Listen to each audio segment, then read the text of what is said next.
Hello guys, may papakita ko sa inyo. Kasi kakagising ko lang po. And halata mo kakagising din. Si filter natin, kaya ayun.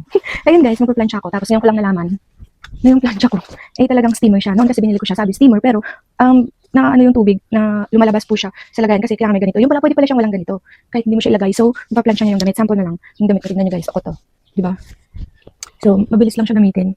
Tignan nyo ang pagkaukot niyan. Okay? So, isi-steamer natin to. Dahil ito yung gagamitin ko today sa aming alis.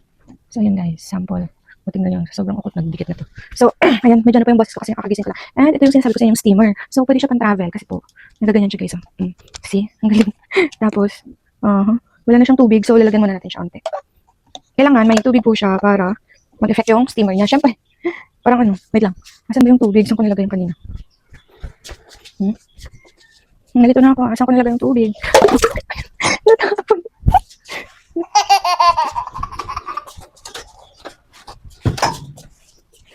Wala. Parang may timer siya. Papakita ko sa inyo. Ayan. Tapos pwede na tayo mag-steam ng damit. Hali kayo guys. Ayan. Lapit kayo sa damit. Diba? Tapos,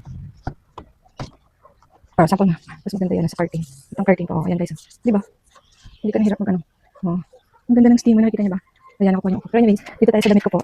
Ayan. Ito yung ukot kanina. Ayan. So, ayun, kung gusto nyo din ito guys, ang ganda niya. Ayan, tingnan mo, diba? Oh, nakita nyo ba? Sa taas. Oh, so ayun. Ang galing, no? Tsaka handy siya, maliit lang. Pwede nyo siyang dalhin kahit saan, mag-travel po kayo.